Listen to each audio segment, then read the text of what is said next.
Bom, irmãos, amém. Estamos aqui sendo gravado agora e gostaria de cumprimentar todos, né, com a paz do Senhor. Uma boa tarde. Primeiramente, né, me apresentar, caso alguém ainda não me conheça, né? Sou o presbítero Leandro, do Campo Itaperi, aqui de Fortaleza, da Assembleia de Madureira, e hoje fiquei nessa bênção, né, nessa incumbência de ministrar aula aqui a vocês do curso Ceifa. Já estive em outras oportunidades, inclusive falando sobre a carta de Tiago, né, trazendo um dos seus aspectos ali da carta do irmão de Jesus. E foi bênção, foi maravilha do céu nessa aula. E acredito que hoje também seja bênção do Senhor. Primeiramente, né, gostaria também de pedir aqui a compreensão dos irmãos. Hoje eu não pude trazer um PDF, né, um PowerPoint, pois eu estou sem computador no momento e pelo celular fica muito difícil de configurar, o slide não fica legal. E também, graças a Deus, o tema, ele é um tema muito mais assim, em que a gente vai conversar sobre ele, né? A gente vai falar aqui, vamos usar a nossa apostila do curso como um norte, como um orientador para essa aula de hoje. E aí nós vamos, ao decorrer dessa aula, discutindo ali os pontos e trazendo aqui luz àquilo que eu souber, lógico, evidentemente, vou estar trazendo aos irmãos, né? Aquilo que, porventura, eu não responder, né? Ou então eu não souber, vou procurar posterior resposta, pesquisar sobre, porque quando a gente está lendo um tema, né, irmão, se a gente for, às vezes, pesquisar cada minúcia, cada detalhe, a gente acaba, né, viajando aí, com o pessoal de viajando na maionese e não conclui, né? Então, às vezes é necessário a gente traçar uma rota, um objetivo, para a gente focar naquele ponto. E como ser humano, sou limitado, né? Então, alguns aspectos aqui posso deixar devendo, mas vou buscar a resposta e trazer a cada um que tiver ali uma dúvida futura. Amém? Primeiramente, irmãos, eu gostaria de compartilhar a tela desse dessa nossa apostila, certo? Então, eu gostaria aqui de colocar justamente na nossa página. Vocês estão me ouvindo?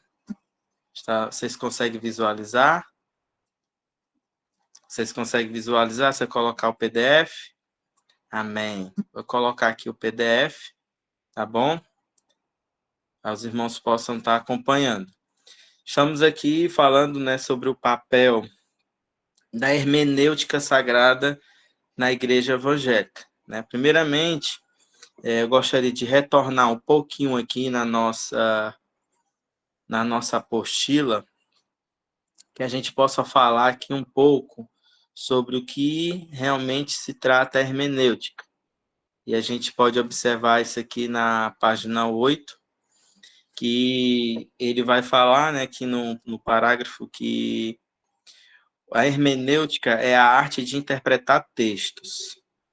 Né? E ele continua aqui, diz aqui, trataremos da hermenêutica, do grego hermeneven, que faz parte da teologia exegética e trata da reta inteligência e interpretação das escrituras bíblicas.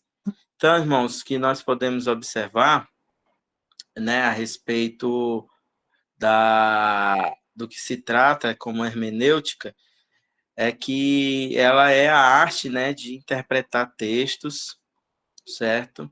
E a exegese, por sua vez, ela é a arte na qual a gente emprega aquilo que a gente interpretou de um texto na nossa vida, do nosso cotidiano.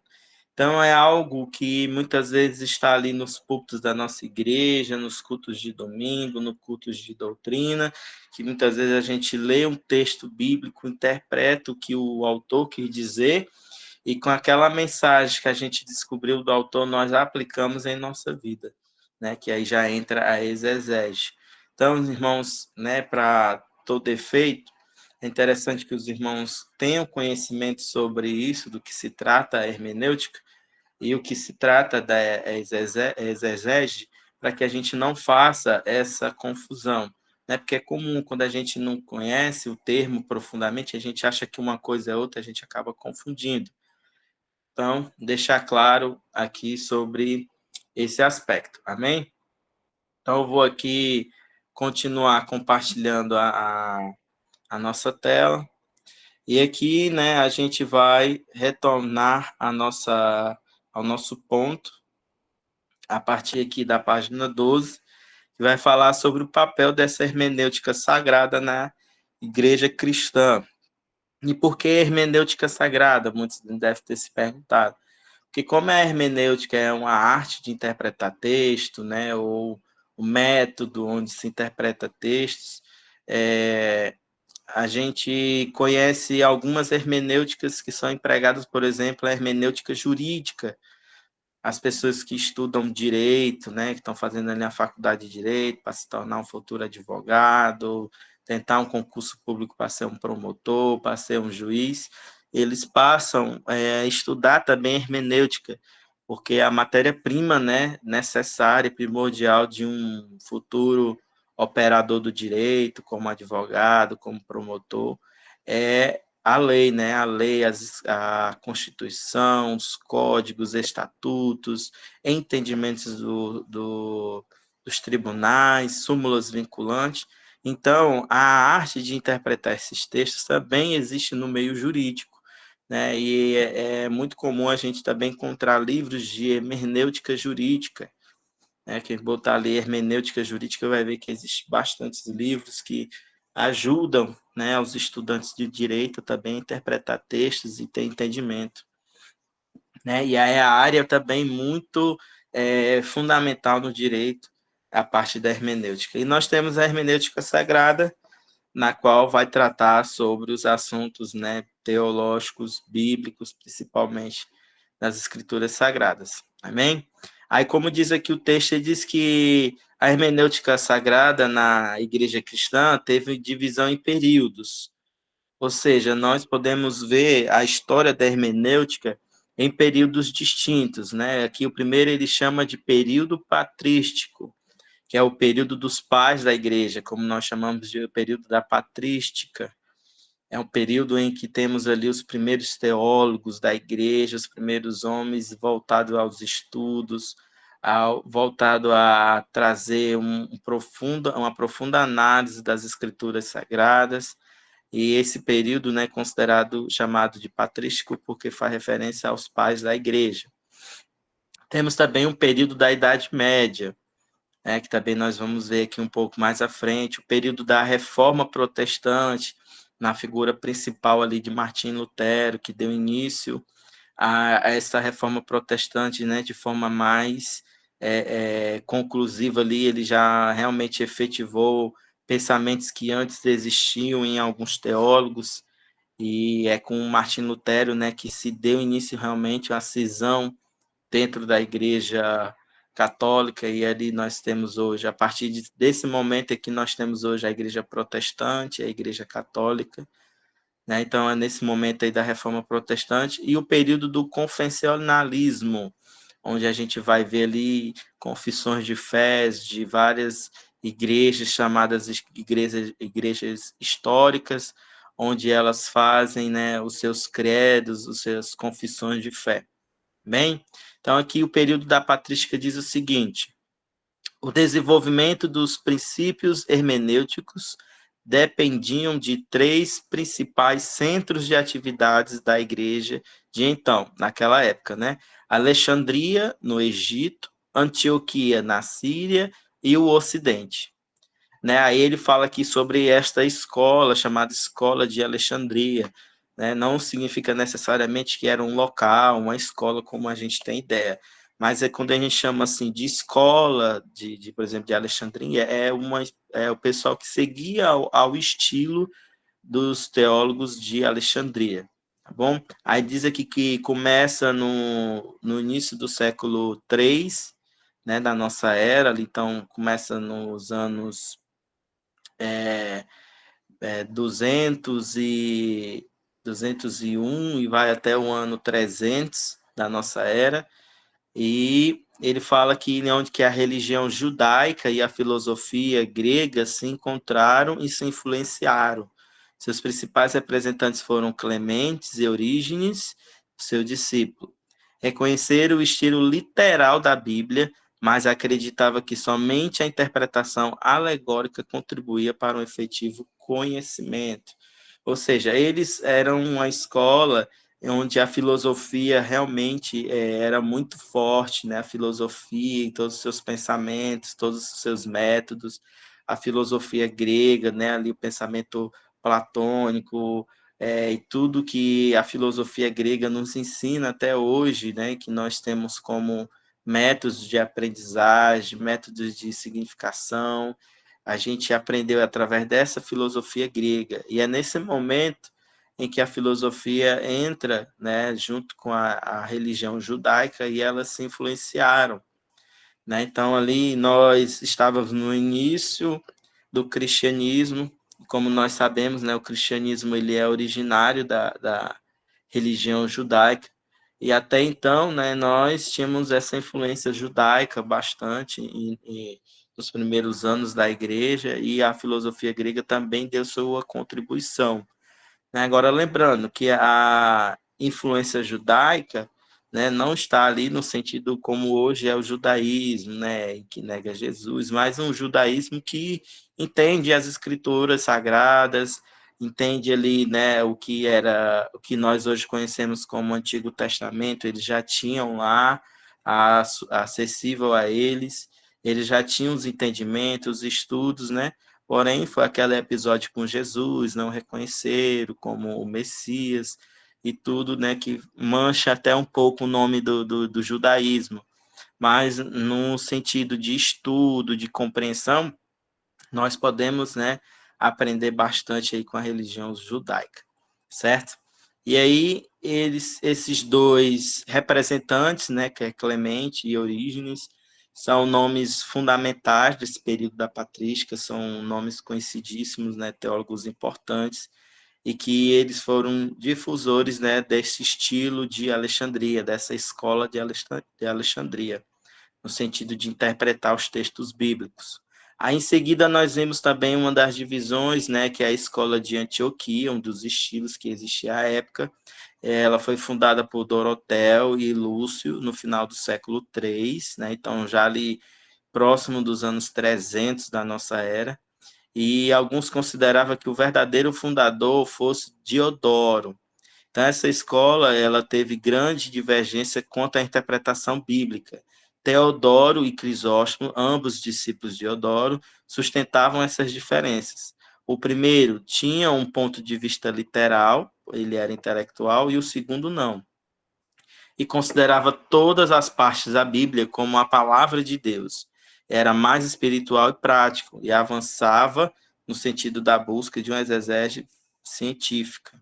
Então, nós vemos aqui que na escola de Antioquia, fundada, né, por Dorotel e Lúcio, eles tinham, né, uma certa divergência entre eles mesmos, porque um lado buscava, né, essa linha mais literal da Bíblia, mais fundamentada ali na palavra, né, e o outro não, o outro buscava uma linha ali mais espiritual, mais prático, talvez ali colocando, né, um pouquinho da sua exegese baseada nas suas experiências.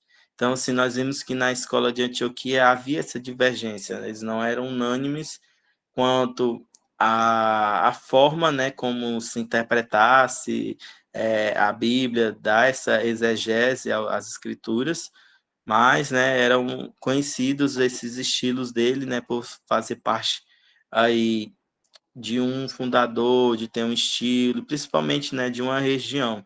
Naquela época era muito comum assim as pessoas serem vinculadas a uma região, pois eles moravam lá, influenciavam todos que lá faziam parte, né, da sua comunidade. Então, por isso que a escola de Antioquia, né, leva o nome do local, da região, ela tem esse aspecto, né, de uma pessoa que influenciou toda aquela região.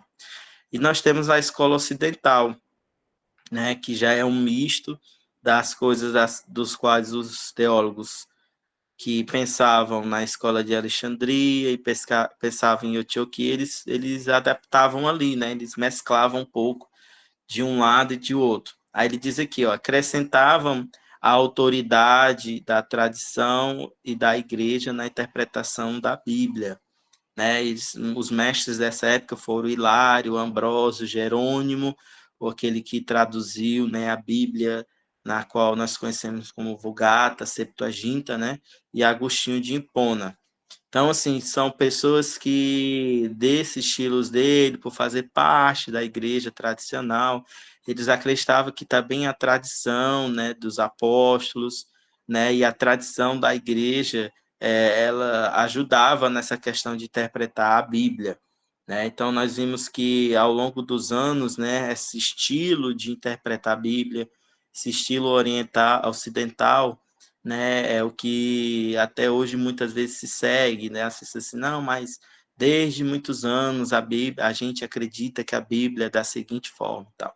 Então a gente vê que isso é uma influência, né, dessa escola ocidental de interpretar a Bíblia, né, e ela tem esse misto, ela às vezes busca algo mais espiritual, quando a gente vai ver ali em Apocalipse, né, a gente sempre vê essa hermenêutica de cunho mais espiritual, mais voltada a uma ideia, a uma simbologia, né? E quando a gente vem assim para os Novo Testamento, cartas de Paulo, eles já são mais literais, eles já entendem que Paulo falou aquilo mesmo e é aquilo mesmo, né? Então a gente entende que essa escola, ela pega essa influência aí, tá bom?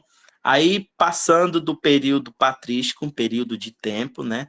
Nós estamos falando aqui da patrística, elas estão falando dos estilos que existiam nesse período, nos primeiros anos da igreja.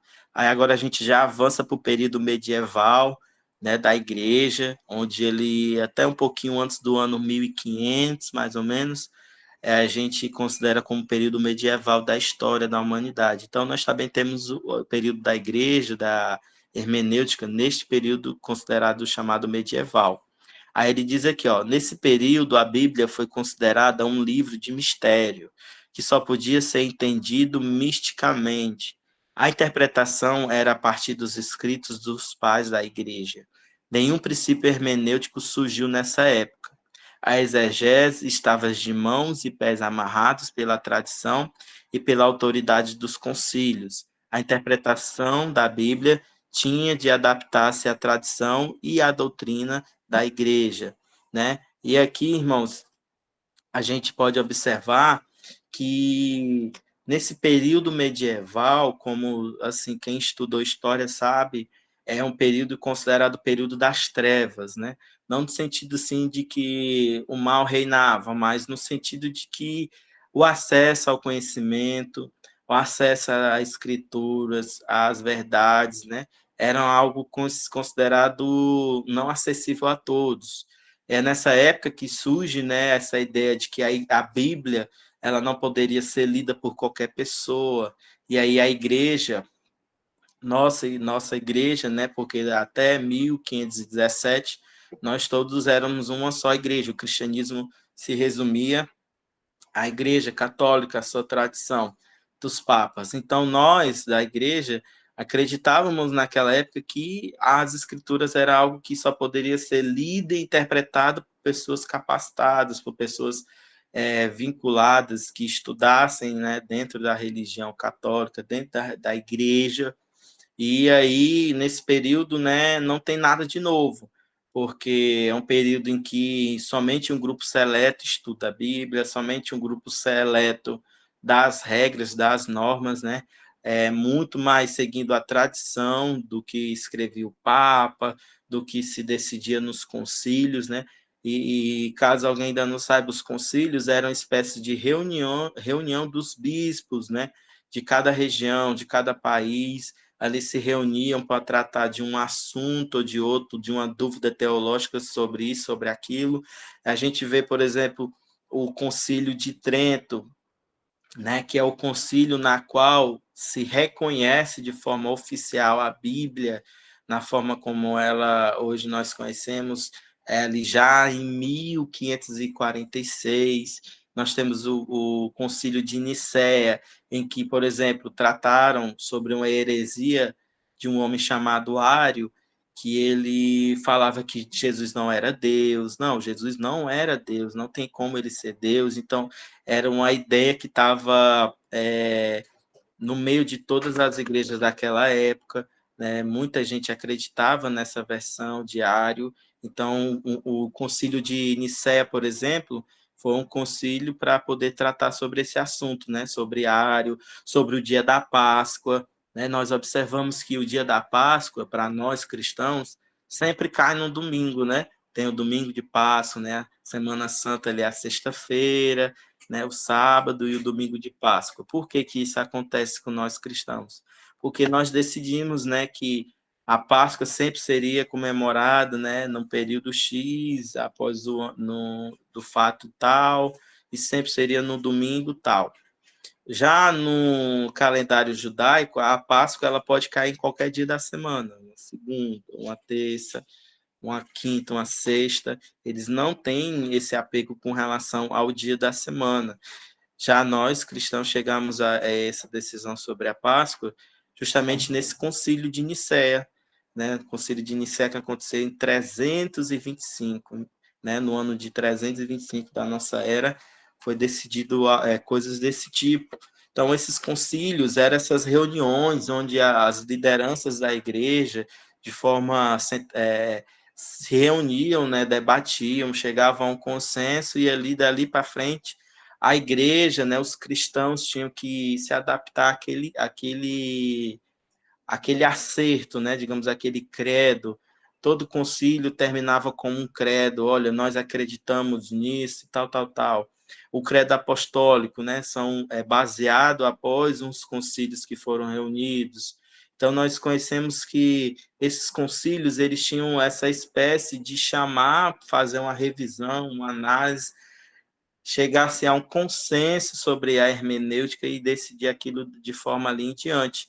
Então, o período medieval, ele fica carente da questão da exegese e da hermenêutica por causa desse círculo fechado. Era só os homens letrados, né? As pessoas não tinham acesso, as pessoas não podiam dar opinião, era somente quem estudava ali que poderia dar algum parecer sobre.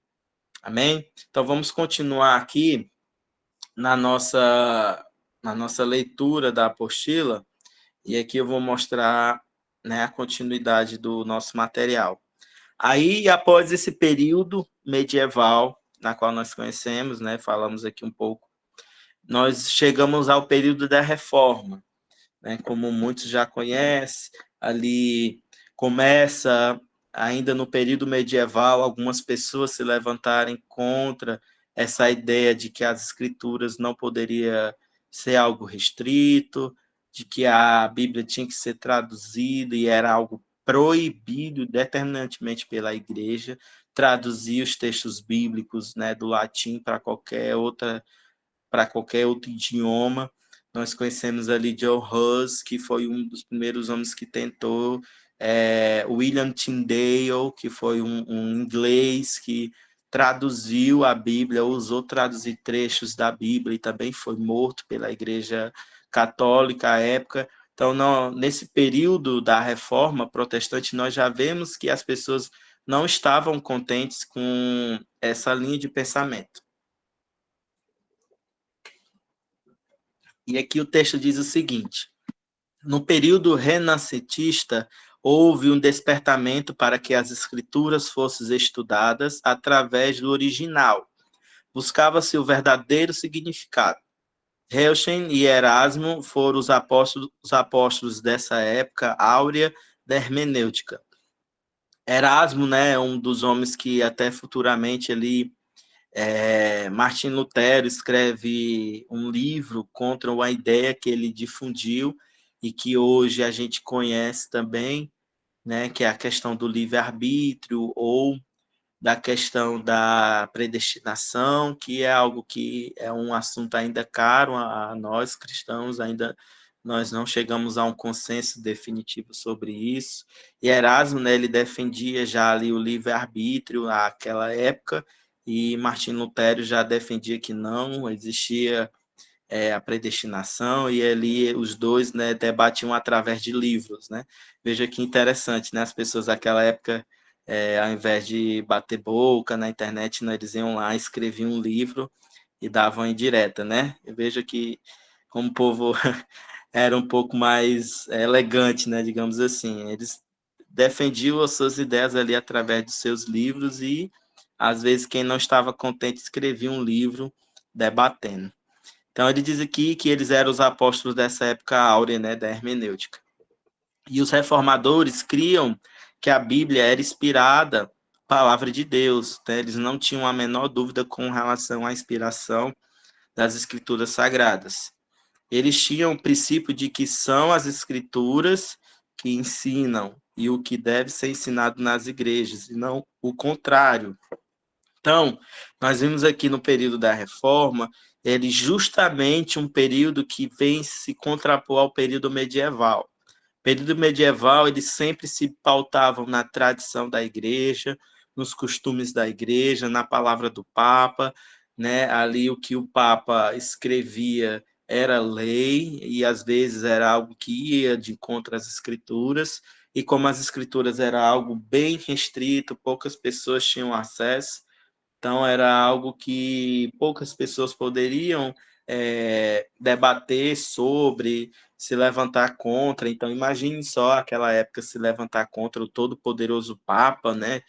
Então, era algo que muitas vezes custava a vida. Então, a reforma protestante ela já vem de frente com isso e ensinando que quem deve dar as normas na igreja não é o Papa, não é o homem, sim as escrituras sagradas, né? Então, Martim Lutero, ele defendeu o direito do juízo privado, ou seja, que cada um poderia ler e tomar suas decisões sobre a Bíblia, sobre o que ele entende sobre aquele texto, sem ter ali que primeiro aguardar a interpretação da igreja para poder acreditar ou não em algo, né? Então ele defendia que cada um poderia sim ler e interpretar a Bíblia ao seu próprio juízo. Então ele salientou a necessidade de se considerar o contexto e as circunstâncias históricas de cada livro, né? Aquela coisa que a gente vê muita gente falar, né? Um texto sem contexto é um pretexto para heresia.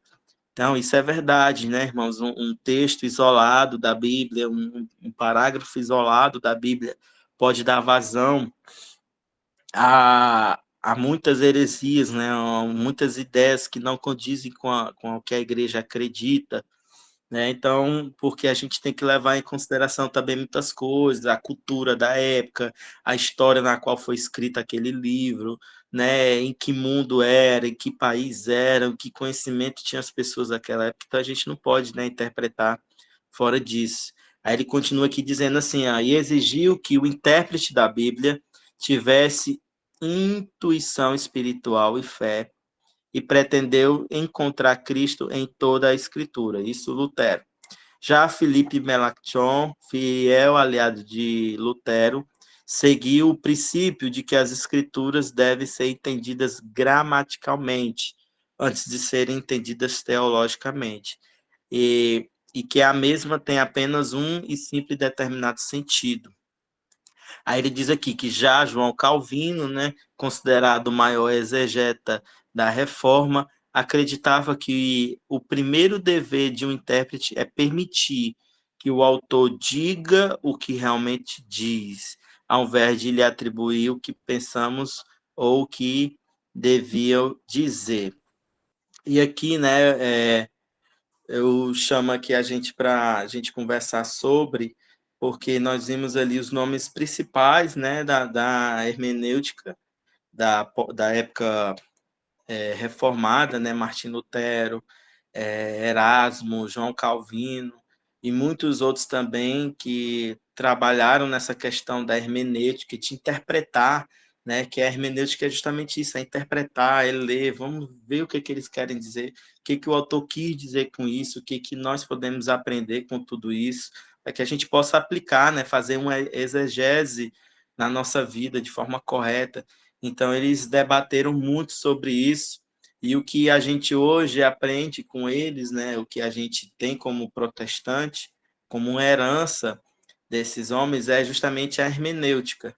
A hermenêutica baseada somente as escrituras, né, como a gente conhece ali os lemas, né, da Reforma e de, por exemplo, de João Calvino, né, com os cinco solas, só Cristo, só fé, só a graça, só as escrituras, né? E nessa parte de só as escrituras, chamando a atenção das pessoas para que a gente usasse somente a palavra de Deus para como regra de fé da nossa convivência, daquilo que nós poderíamos ou não fazer, daquilo que a gente poderia ou não ter como regra, como base, como correto, né? E não aquilo que a igreja determinava. Então, nós podemos entender que esse período é a qual a nossa principal herança da reforma é justamente essa hermenêutica deles, né? Que a gente hoje lê um texto, aprende, conhece da palavra de Deus e tem esse método de trabalhar, de estudar a Bíblia, vindo desses homens aí da reforma. E é importante salientar que aquilo que está escrito aqui na nossa apostila, né? Que aquele que busca a palavra de Deus, ele é necessário que ele tenha primeiramente a fé, né? Nós lembramos que lá em Hebreus diz, né, que aquele que busca o Senhor é necessário acreditar que ele é galardoador. Então, as pessoas que buscam, as pessoas que procuram ler a Bíblia precisam partir desse pressuposto. Não tem como, por exemplo, um ateu ele pegar a Bíblia e querer estudar, porque ele vai sempre ter uma visão de mundo, uma cosmovisão voltada a atender às necessidades ateias dele, as necessidades dele provar que Deus não existe. Ele vai ficar caçando ali problemas no texto bíblico, ele vai caçar erros, ele vai caçar contradições, ele vai caçar coisas que possam ali dizer que, olha, será que isso é verdade? Será que isso não é verdade? Será que isso era ético? Será que isso era moral? Né? Que Deus é esse que manda matar pessoas? Então, assim, as pessoas que buscam fazer essas leituras, essa hermenêutica da Bíblia Sagrada, sem partir de pressupostos, acabam criando cosmovisões distorcidas das Escrituras. Né? Então, é necessário que nós, como cristãos, antes de buscarmos ao conhecimento da palavra de Deus, que nós tenhamos essa base, que nós estamos buscando a um Deus que ele é um Deus que recompensa aqueles que o buscam, né? Que é um Deus que realmente quer se mostrar aos homens, que falou a língua dos homens, né? Porque quando Deus revela aos profetas, ele está falando a nossa língua, ele está dizendo algo de forma que a gente venha, através de um outro ser humano, entender. É por isso que o evangelho, irmãos, o evangelho, ele não é um trabalho dos anjos, é por isso que o evangelho, levar as boas novas, é algo estritamente dado aos homens, é uma tarefa dada aos seres humanos, né? Porque eu e você, como seres humanos, conseguimos conversar, conseguimos falar sobre. Porque imagine só um outro ser de outra ordem, e os anjos, por exemplo, né? Viesse e falasse para a gente, olha, não peque, não errem, não caia em tentação. Para eles é fácil, né? Vocês são os anjos, vocês não sentem fome, vocês não têm os desejos que os seres humanos têm. Então é fácil vocês falar do evangelho. Então imagine se falar do evangelho, né, fosse um papel dos anjos. A gente sempre teria esse contraponto. Ah, vocês falam, mas vocês não vivem, né? É até umas vezes algumas críticas a gente faz a alguns pregadores, né? Que é o que? Ah, fulano prega, mas não vive. Fulano quer ensinar, mas ele não ensina nem em casa. Né? Então a gente parte desse pressuposto que é aquele que fala, aquele que ensina, ele tem que primeiro aplicar a si mesmo. Né? Então nós, como cristãos, ao aplicarmos a hermenêutica para interpretar os textos bíblicos, é necessário que nós tenhamos essa comunhão com Deus. Porque senão a gente pega a Bíblia e faz aí de tudo, de tudo. A Bíblia tem respaldo, se eu for tirar do contexto, se eu for desconsiderar as palavras seguintes de Paulo, eu vou achar que mulher tem que raspar a cabeça mesmo, mulher tem que usar véu, mulher não pode ser pastora, mulher não pode ministrar a palavra de Deus. Então, imagine só, se a gente pegasse um trechinho de Paulo, que ele aplicou a uma comunidade de Coríntios, aquela época, e a gente aplica como verdade absoluta para os nossos tempos, né? Olha o risco que a gente corre, olha o problema que a gente pode arrumar, né? Quando a gente vê Jesus tratando, né, Maria Madalena como ele tratou no seu ministério, era uma das pessoas influentes ao lado de Jesus. Imagine só se Jesus fosse usar aquelas recomendações que Paulo deu à igreja em Corinto, ele não deu a todas as igrejas, ele deu à igreja de Corinto pelo contexto histórico da figura da mulher naquela cidade. Então foi algo específico, foi algo exclusivo para aquela época, para aquelas pessoas daquele lugar. E como é que eu sei disso? Através da hermenêutica, através do estudo, da interpretação do texto, de olhar o contexto, e a gente chega a essas conclusões, não é verdade?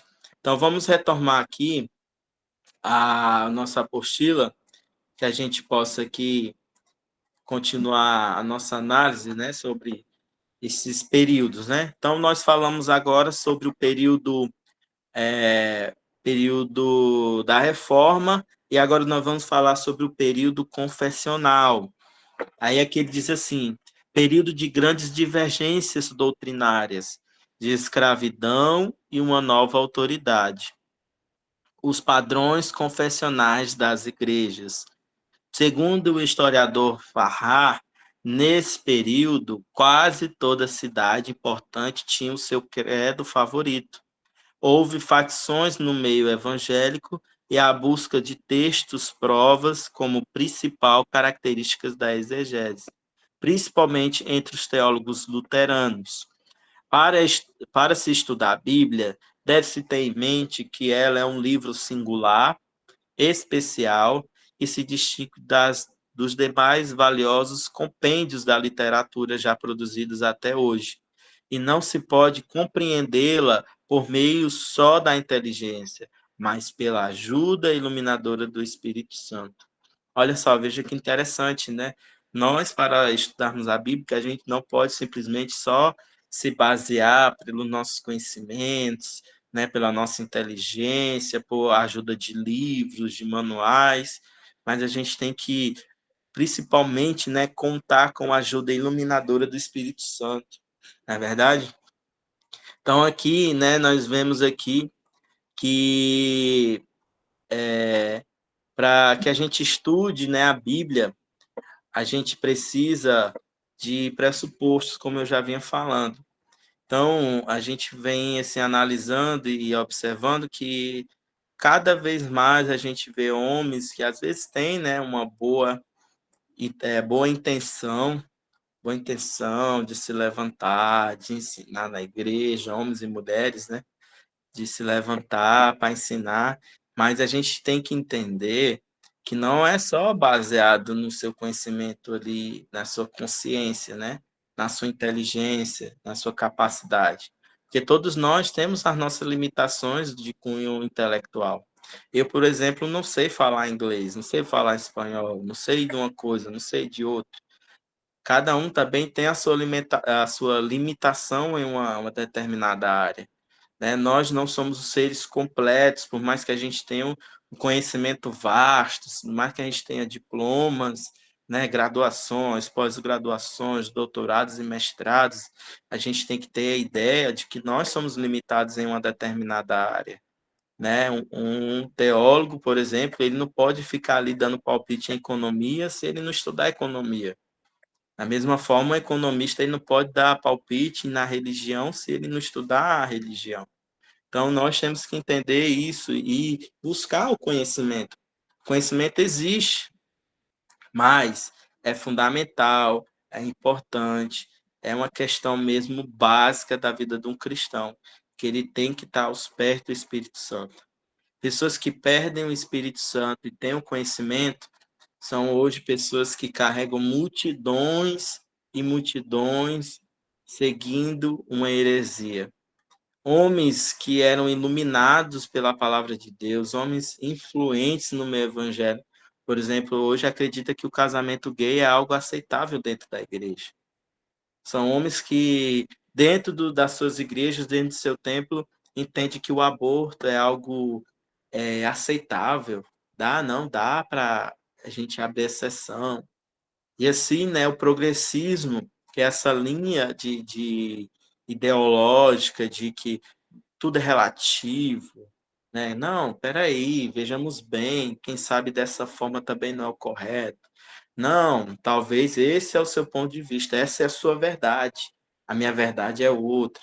Então, assim, a gente observa que são pessoas estudadas, irmãos, não são, como a gente diz, não são Zé Ninguém, são pessoas que têm conhecimento grande, profundo das Escrituras Sagradas, mas sem o auxílio do Espírito Santo guiando eles, que é a verdadeira fonte originária das Escrituras Sagradas, eles fazem coisas de realmente envergonhar os cristãos.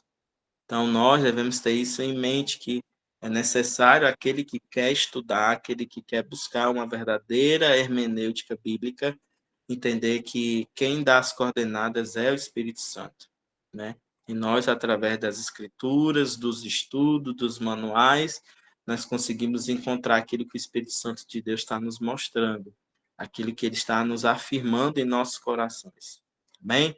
Então, vamos lá retomar, para que a gente possa concluir aqui o nosso trecho, né, da apostila. Desculpa. Então, algumas considerações são necessárias, né, para aquele que quer se aprofundar na exegese, na hermenêutica sagrada, né, no estudo da interpretação das escrituras. Entender que Deus se revela aos homens através destas 4 formas: da Bíblia, que é a palavra escrita, através de Cristo, que foi a palavra viva, da natureza criada, a criação nos mostra Deus, né? E existe ali até uma área da teologia que estuda aprofundadamente isso, que é a teologia natural, é a teologia que estuda a natureza e mostra a grandeza de Deus na natureza, na criação, em todos os aspectos do universo, nós observamos Deus, né? E tem a consciência humana, né? Algo que muitas vezes a gente acha que não dá para ver Deus na consciência humana, mas nós entendemos, né? Por exemplo, quando, por mais que qual seja a religião ou a fé da pessoa, mas ali aquele afeto e carinho que uma pessoa tem com o pai, tem com a mãe, tem um respeito, tem um amor à vida, né? Amor à vida ao próximo, não deixa se levar pelos maus costumes, né? Então isso é a consciência humana da qual nós, apesar de ainda caídos da graça de Deus, né, através do pecado de Adão, mas ainda resta, né, um pouquinho ali da consciência humana que nos mostra quem é Deus, né? Vale ressaltar que não é que a consciência humana ainda é perfeita, que só mesmo a gente pela nossa consciência, pelo saber de Deus que a gente encontra a salvação, que isso não é verdade, né? A consciência da gente mostra que existe um Deus, né? Aí é necessário a renovação, a transformação da mente, da alma, do espírito, o novo nascer, para que a gente venha, né, alcançar a nossa misericórdia. Então, nós devemos entender que Deus se revela dessa seguinte forma aos homens: da Bíblia, através de Cristo, que é o exemplo de Deus aqui na Terra, né, e é o próprio Deus, da natureza criada e da consciência humana. E aqui ele faz, né, uma indagação: por que devemos estudar a Bíblia?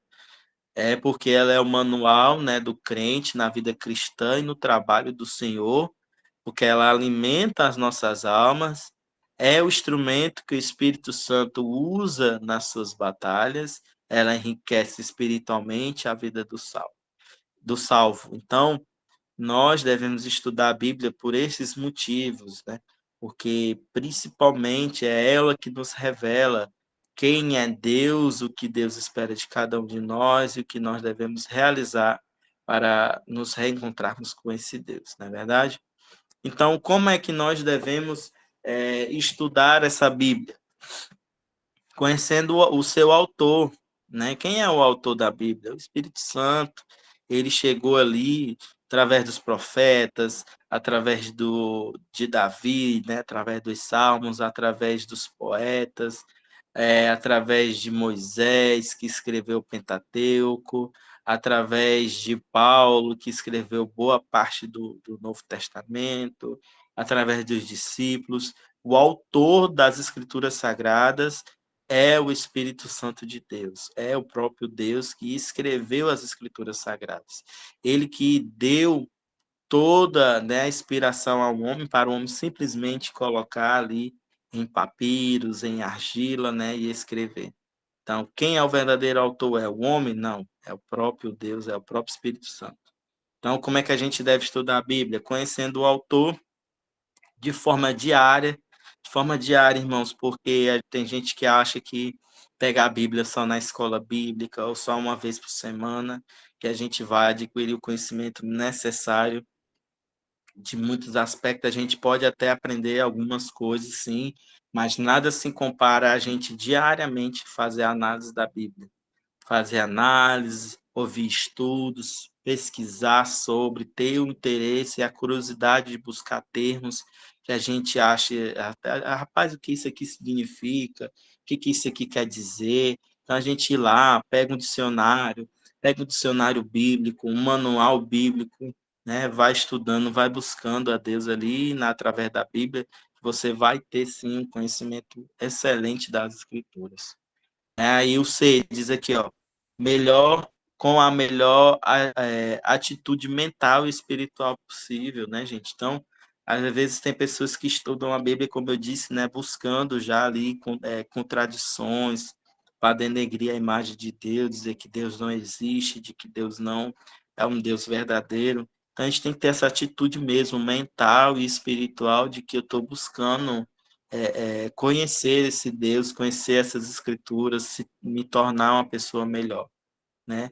E com principalmente oração, devagar, né? Meditando na sua mensagem, naquelas leituras assim, leia a Bíblia em 3 meses, aí você atropela versículos, você atropela conhecimentos, você atropela simplesmente por bater uma meta de ler a Bíblia em 3 meses para, sei lá, se gabar com alguém, se exibir, ou uma competitividade com alguém. Aí lê lá, aí pega aquele versículo lá que diz, né, que é melhor casar do que se abrasar. Aí vai na igreja e diz, irmão, eu li na Bíblia que tem um versículo que diz que é melhor casar do que se abraçar. Aí ninguém mais se abraça, né? Então já pensou, a gente lendo ali nas carreiras, como o pessoal diz, né, os cearenses, né, nas carreiras, a gente interpreta coisa errada, irmão. Então, tem que ter o cuidado, é devagar, é meditando. O que que o autor quis dizer? Eu vou ler de novo. Será que eu entendi certo? Será que isso aqui quer dizer isso que eu estou pensando? Né? Então, vai orando a Deus, pedindo iluminação, Espírito Santo, e tendo essa calma, né? Não é necessário corrida, ninguém está competindo contra ninguém. Então, esquece esses planos aí de ler a Bíblia em poucos meses, né? Em um ano até acho razoável, é bastante tempo, dá para ler a Bíblia bem calmamente, mas assim, planos de leitura que é algo assim, às vezes de ler a Bíblia toda em 3 meses, então você vai atropelar muita coisa, né? Você vai deixar de entender muita coisa, tá bom? E aqui ele diz, né, lendo-a toda, né? Não adianta, eu li o Antigo Testamento, então eu já tenho o conhecimento necessário, porque o Novo Testamento fala só sobre Jesus, então vou viver aqui com o que eu entendi do Antigo Testamento. Aí lá no Antigo Testamento, irmãos, né, tem textos que nos mostram, né, que os pais da nossa fé tinham 2, 3 mulheres. Salomão tinha quantas mil mulheres aí? Muitas, né? Então, será que só o Antigo Testamento me é válido? se eu não fizer uma leitura do Novo, em que Jesus diz, né, que a respeito do divórcio, que foi algo que o homem quis, o coração endureceu, mas isso não é a ideia inicial de Deus, a gente vai dar vazão a uma heresia. A gente vai dizer, não, mas no Antigo Testamento, Moisés teve várias mulheres, a Jacó teve várias mulheres, Abraão teve, dormiu com a empregada, então eu tenho o direito de, né, ter relações ali com a minha empregada também, com a colega de trabalho, e aí? Já pensou se a gente só lê uma parte da Bíblia para a gente fazer dela a nossa hermenêutica e aplicarmos em nossa vida através da exegese? Complicado, né? Então a gente tem que entender que a Bíblia, ela no completo se completa. Ela em partes, ela fica, pode dar muita vazão à heresia. Então tome muito cuidado de pessoas que querem, por exemplo, um exemplo claro dentro das Assembleias de Deus, questão do dízimo. Tem gente que fala, não, o dízimo ficou no Antigo Testamento. O dízimo não é coisa para a gente dar agora, isso é coisa do Antigo Testamento, não existe mais o templo, não existe mais a casa do Senhor, então eu não devo dar o dízimo. Aí esquece, né, que Jesus fala do dízimo lá no Novo Testamento. Inclusive, fala que os fariseus continuem dando dízimo, mas não esqueça das outras coisas do Senhor. Né? Então, tem pessoas que querem simplesmente pensar, né, pegando uma coisa daqui, uma coisa de lá, aí vai montar a sua exegese, a sua hermenêutica sobre a Bíblia e vai aí caindo nos engodos, né, que a vida cria. Então, a gente tem que ter esse cuidado, né? Então, vamos concluir aqui que a gente possa já encerrar a nossa aula. Então, aqui algumas falando ainda sobre algumas considerações, né, gente, como a gente deve estudar a Bíblia, como a gente deve ler, né? Então, aqui ele diz aqui, ó, a singularidade da Bíblia está na sua inspiração divina. Como eu disse, né, a Bíblia é inspirada pelo Espírito Santo. Esta é a influência sobrenatural do Espírito Santo como um sopro sobre os escritores da Bíblia, capacitando-os a receber e a transmitir a mensagem divina sem mistura de erro. Então, nós entendemos, né, que a Bíblia realmente, ela na sua integridade, ela é perfeita, ela é verdadeiramente a palavra do Senhor. Né? Então, aqui tem algumas teorias falsas quanto à inspiração da Bíblia. Alguns dizem que ela é inspiração meramente humana, né? Ela é uma inspiração divina comum. Não, todo mundo tem essa ideia sobre Deus, então escreveu. Ou somente uma inspiração parcial. Não, Deus falou aqui, mas aqui não falou Deus, não. Aí diz, né, que passa de uma teoria do ditado verbal, foram pessoas que foram falando, outros foram escrevendo, e aí ficou por isso mesmo. E a outra teoria fala, né, que da inspiração das ideias, que eram pessoas que pensavam ideias de outras culturas, de outras pessoas, e ali faziam a Bíblia, fizeram as escrituras, né? Aí diz aqui, a teoria correta da inspiração é chamada teoria da inspiração plenária ou verbal, pois todas as partes da Bíblia são inspiradas. A inspiração cessou ao ser escrito o último livro do Novo Testamento. Então, nós entendemos que a Bíblia Sagrada, as Escrituras Sagradas foram toda ela na sua integralidade, inspirada pelo Espírito Santo, e que não há mais nada de novo para que o Espírito Santo venha nos revelar com relação às Escrituras. Ah, acharam um livro que estava na caverna tal, que vem falando coisas novas aí, que vai abalar o cristianismo. Então, irmãos, tome muito cuidado, porque o Espírito Santo não ia deixar uma brecha dessa, Deus não ia deixar um povo santo, um povo que busca, que o adora, né?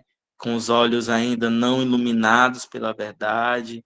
Cristo já é a nossa revelação completa e plena das Escrituras e da vontade de Deus. Nós vemos isso na própria Bíblia, né? Então nós devemos ter muito cuidado com essas linhas aí que aparecem. Ah, tem um evangelho escondido aí, evangelho de Tomé, tem o evangelho de Enoque, tem o evangelho disso, daquilo outro, tem o livro de Tobias e tal. que vem falando isso, que não está na Bíblia, a Igreja Católica quis esconder e tal. Então, irmãos, então, muito cuidado, que o verdadeira inspiração, o verdadeiro criador das Escrituras Sagradas é o Espírito Santo, né? Contra o poder de Deus, ninguém pode. O nosso Deus, todos os planos do nosso Deus não podem ser frustrados, não tinha como o homem rasgar, esconder as Escrituras, né? Então a gente tem que ter esse cuidado e não acreditar nessas teorias da conspiração, que são verdadeiras teorias das conspirações, né? Então aqui nós temos provas da inspiração das Escrituras Sagradas. Um é que Jesus leu, né? E aqui eu só tomaria um cuidado de corrigir aqui a nossa apostila, no sentido de que Jesus leu a Bíblia, que, né, na época de Jesus, né, não tinha aí o Novo Testamento ainda escrito, né? Então, assim, eu acho que o autor da apostila ele quis dizer que Jesus leu as Escrituras Sagradas, isso é verdade. Né? Na tentação de Jesus, lá em Mateus 4, ele cita trechos das Escrituras Sagradas, né? Nem só de pão viverá o homem, dizendo que não tentará o homem o Senhor ao seu Deus. Então, né, a gente vê que Jesus conhecia a Bíblia, ele ensinou também a Bíblia, né? Ele, quando perguntaram, Jesus, qual é o maior mandamento? Ele, olha, não sabe o que foi dito aos antigos, né, aos profetas, através das escrituras, né? Então, a gente vê que Jesus também ensinou. Ele chamou as próprias escrituras, né, da palavra de Deus, olha, mas Deus, né, nos ensinou, que de tal forma. Então, Jesus, ele corroborou em muito as escrituras e nós, contra isso, não temos como nos levantar. Pessoas que se levantam dizendo, as escrituras é coisa inventada do homem, nem o próprio Jesus citou, então, né, cai por terra tudo isso, porque, ó, Jesus cumpriu as escrituras, Jesus falava das escrituras, Jesus ensinava as escrituras, Jesus leu as escrituras, né? E ele fala, olha, era tudo isso, em caso, né? Tudo isso é necessário me acontecer e tal, para que se realizasse aquilo que foi escrito, né? A gente vê Jesus sempre citando profecias a seu respeito. Então, não temos dúvidas, né, com relação à veracidade das escrituras sagradas. Aí diz aqui, né? O Espírito Santo testificou que a Bíblia é a palavra de Deus quando se aceita Jesus como Salvador. A aceitação da Bíblia é automática. Então, não tem como nós, cristãos, dizer assim, não, aceita Jesus, eu sou servo de Jesus Cristo, mas essa Bíblia aí eu não acredito, não, isso é coisa do homem. Então, não existe, né, irmãos? Porque é através dela que nós conhecemos Jesus. Nós só sabemos que Jesus é o que Jesus fez, é através das Escrituras Sagradas e quando o Espírito Santo testifica isso em nosso coração. Né? Então, a gente não tem como desvincular essas três coisas, Jesus, Espírito Santo e as Escrituras. A gente, para acreditar num, tem que acreditar automaticamente nos outros dois. Não tem como anular o outro. Né? Aí diz aqui que inúmeras profecias da Bíblia já se cumpriram de forma total ou parcial, né? Algumas cumprem-se ainda até mesmo em nosso tempo, outras se cumprirão no futuro, né? Então, o cumprimento contínuo de profecias reforça a sua origem divina, e isso é verdade, né? Há profecias na Bíblia que muitas já aconteceram, estão acontecendo e que ainda vai se confirmar também, né? Então, isso mostra que não é algo inventado da cabeça do homem, não é uma teoria da conspiração para enganar muitos, né? A gente tem que ter esse cuidado. É sempre nova e inesgotável, seu conteúdo não é afetado pelo tempo. Então, a Bíblia jamais, em hipótese nenhuma, está ultrapassada. Né? Nos últimos anos aí vimos um pastor falando que a Bíblia precisa ser atualizada. E na verdade não, irmãos, a Bíblia não precisa ser atualizada. O que nós precisamos muitas vezes é aplicar aquilo que já é conhecido. Né? É bem verdade que às vezes a gente conhece a palavra de Deus, conhecemos a vontade de Deus e às vezes a gente não cumpre a palavra de Deus. Então é necessário que a gente faça-se cumprir a palavra de Deus. Não é porque as pessoas não estão cumprindo a palavra de Deus que agora a gente vai mudar. Não, vamos mudar a Bíblia aqui, vamos mudar o entendimento aqui, vamos mudar uma história aqui, vamos atualizar a Bíblia, que ela está desatualizada, então, né? Então, nada tem a ver isso.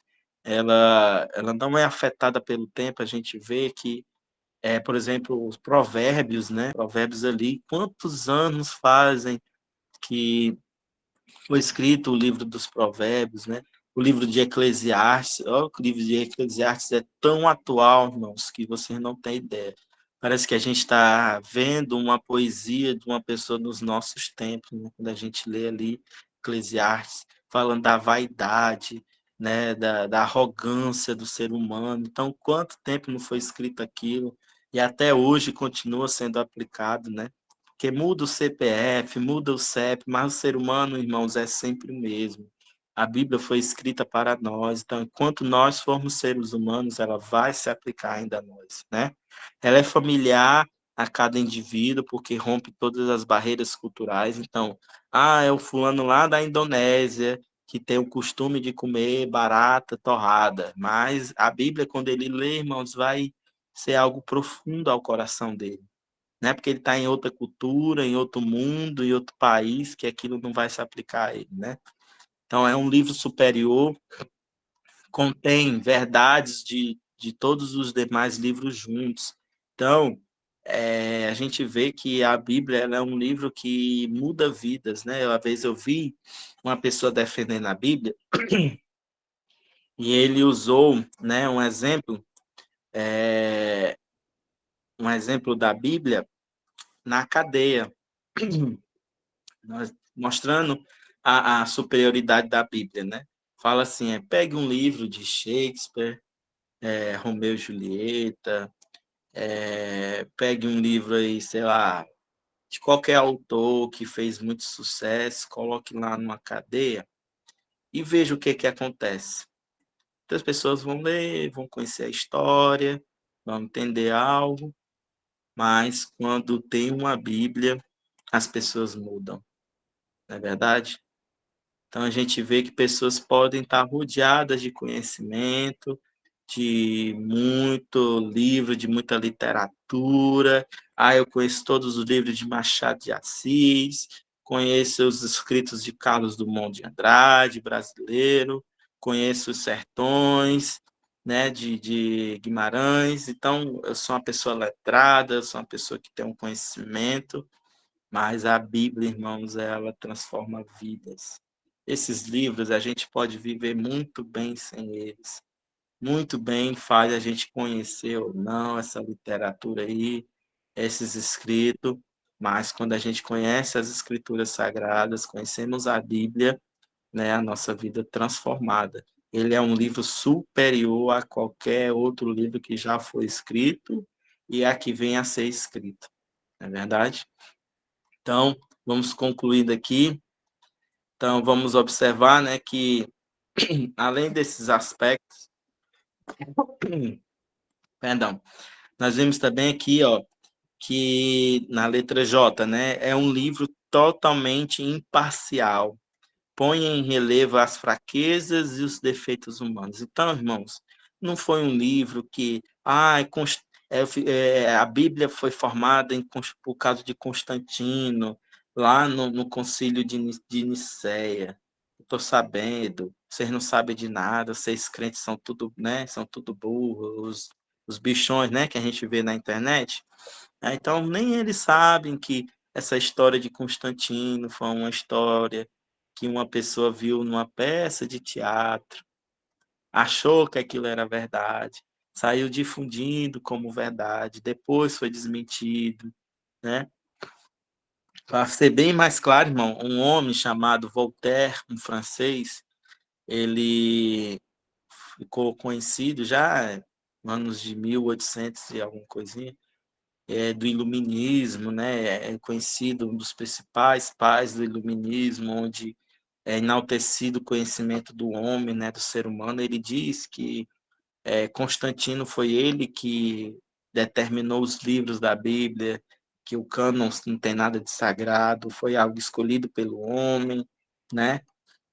E aí é algo que ele viu numa peça, irmãos, ele viu numa peça teatral, não tinha nada a ver com a realidade, era uma peça que tinha um sentido de trazer muita ironia, né? E aí até um historiador chamado Eduardo Gibbon, ele desmentiu isso depois de muitos anos, mas aí, né, irmãos, é aquela coisa, a mentira repetida 1000 vezes acaba se tornando verdade. Então, tem muita gente que até hoje mesmo, nas igrejas, no meio evangélico, afirma, não, a Bíblia foi determinada por Constantino, porque ele virou cristão e tal, e nem sabe da história, né? A Bíblia, ela teve vários e vários citações por homens, né? Por exemplo, Taciano falava dos quatro evangelhos muito antes do concílio de Nicéia.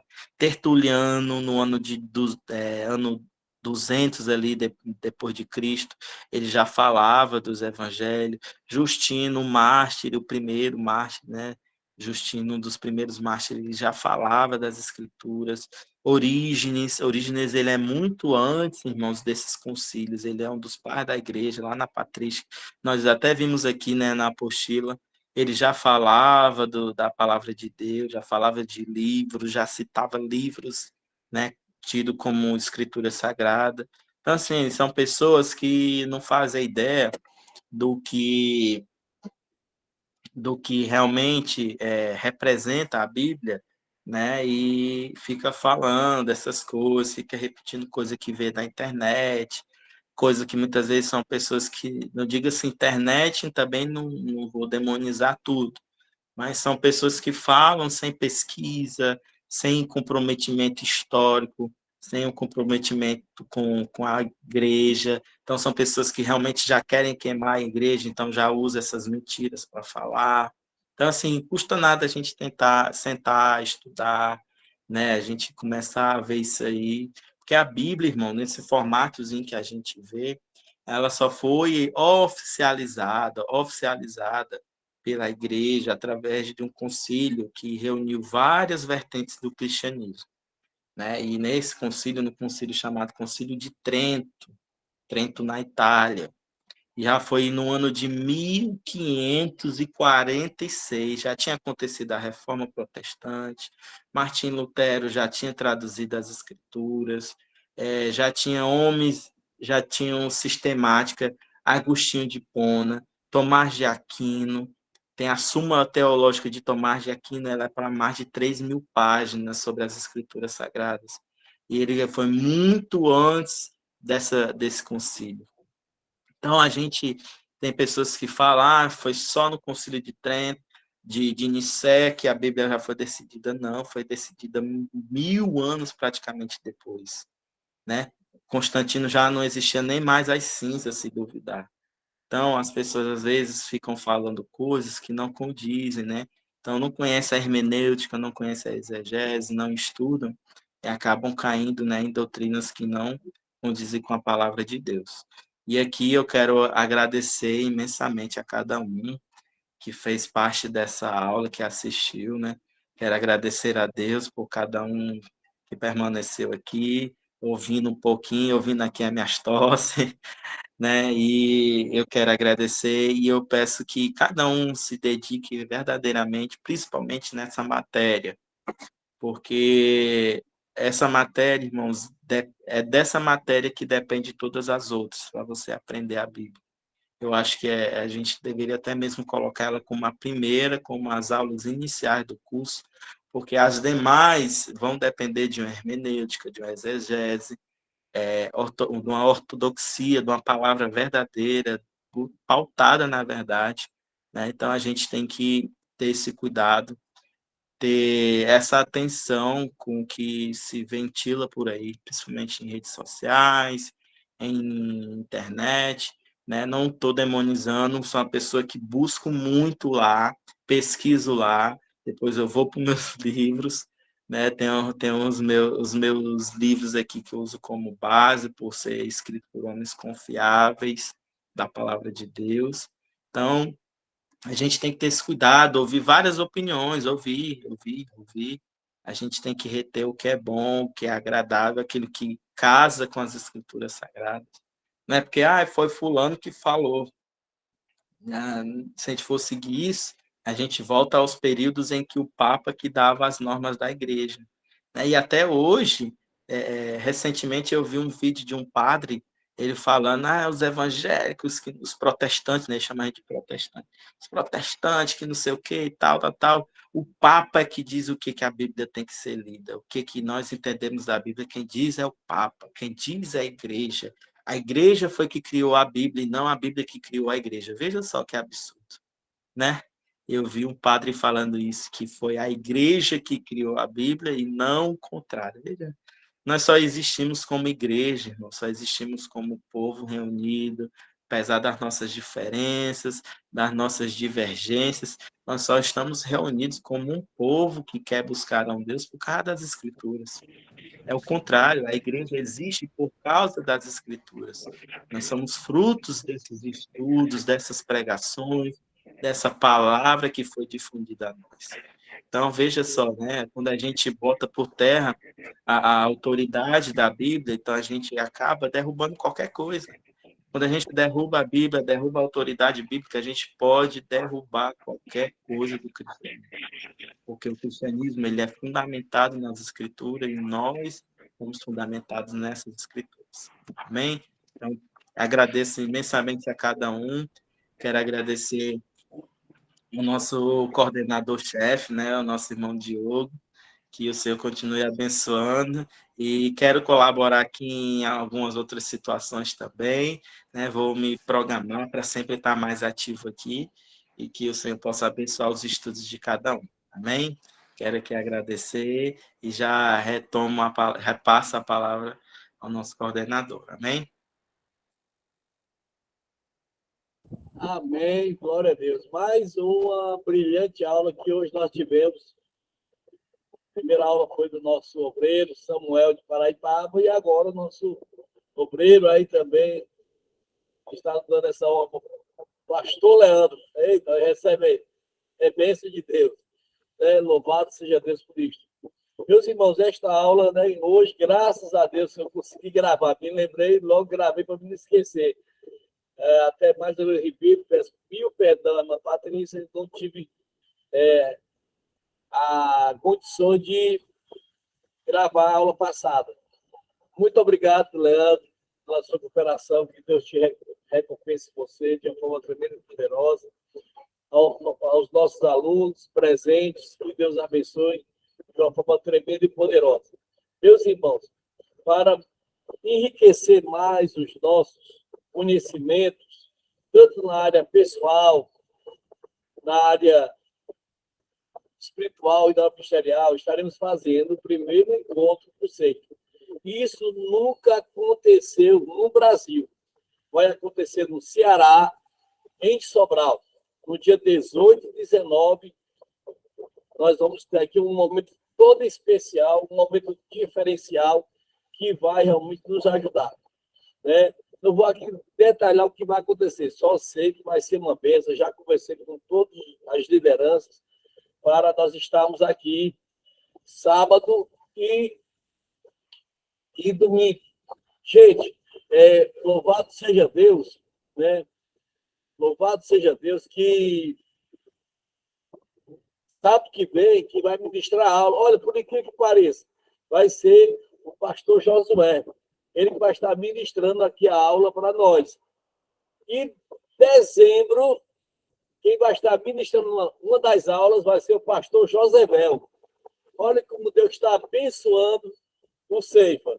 Olha como é que Deus está abençoando vocês. Me perdoe a minha expressão, não me julgue errado. Pelo amor de Deus, só perde aula, meu Deus, quem não tem essa visão de conhecimento. Pastor José vai estar ministrando aqui a aula do Ceifa, viu? Esse mês de novembro vai ser o pastor de Oroz, pastor Josué. Dezembro vai ser o pastor Josebel. Já conversei com ele esse mês já, e ele já aceitou de bom grado. Então, se prepare que, assim como nós temos professores com altura, como Samuel, como Leandro, como Francileudo, como... Né? Deixa eu ver quem mais está dizendo aí que é bênção de Deus. Né? Muitos professores abençoados. Então, vamos se preparar que vai ter mais bênção de Deus para vocês. Isso aí é um presente que Deus está dando para nós, gente. Só perde quem não tem visão de conhecimento. Quem não quer conhecimento, mas quem tem visão de conhecimento não vai perder estas aulas. A aula passada foi uma bênção, viu? Foi uma bênção mesmo, maravilha. Hoje, uma aula também dessa maravilhosa, né? Só nós esquecemos, não foi nem o Leandro, acho que foi até nossos irmãos que comentaram que esqueceu, né, que o termo hermenêutica, né, é do deus grego, né, chamado Hermes. Hermes, ele tinha responsabilidade. Lá do Monte Olimpo, ele pegava a mensagem dos deuses e levava para os homens. Daí surgiu a questão hermenêutica, né, do deus Hermes, né, que é uma cultura grega. Tá bom, gente? Só para mais um pouco de conhecimento para vocês. Não vou mais, acho que vocês já estudaram o que tinha que estudar, aprenderam o que tinha que aprender. Foi uma bênção de Deus, né? Não tenho mais nada a acrescentar, né? Eu acho que todos nós já aqui aprendemos. Eu aqui aprendi, já sabia, mas é bom você estar reforçando. É como vacina. É como vacina. Conhecimento é igual vacina. Mais você vai estudando, não importa quantas vezes você vai ouvir aquele estudo. É uma vacina para nós. Tem coisas que, às vezes, que já estudei no médio, já estudei no avançado, já estudei no bacharelado, mas eu ainda continuo estudando. Gente, é uma bênção de Deus. Muito obrigado a todos vocês. Eu vi a pastora Dila aí, ela está aí conosco, eu acredito, né? É nossa pastora presidente da CIBES, né? É uma das nossas alunas que nos honra com a presença também, né? Eu louvo a Deus pela presença da nossa pastora também. Com certeza, se a pastora Dilaí está aí, com certeza o nosso pastor Guilherme também nos escutou também hoje. Muito obrigado mesmo a todos vocês. Esta aula, ela vai para meu canal do YouTube. Vou estar montando essa aula para lá, viu, gente? Quem quiser assistir, é só entrar no meu canal do YouTube. Tanto as aulas passadas como esta aula vai para lá, tá bom? E vocês estão convidados para participar deste evento de 18 e 19, principalmente os alunos do SEI. E principalmente de Sobral. Principalmente Sobral. Porque tu já pensou, ver os pessoal de fora, chega em Sobral e não tem nenhum aluno do SEI de Sobral, meu filho. Deus Jesus, né? É misericórdia, né? É pedir misericórdia de Deus. Então, só quem vai estar ausente,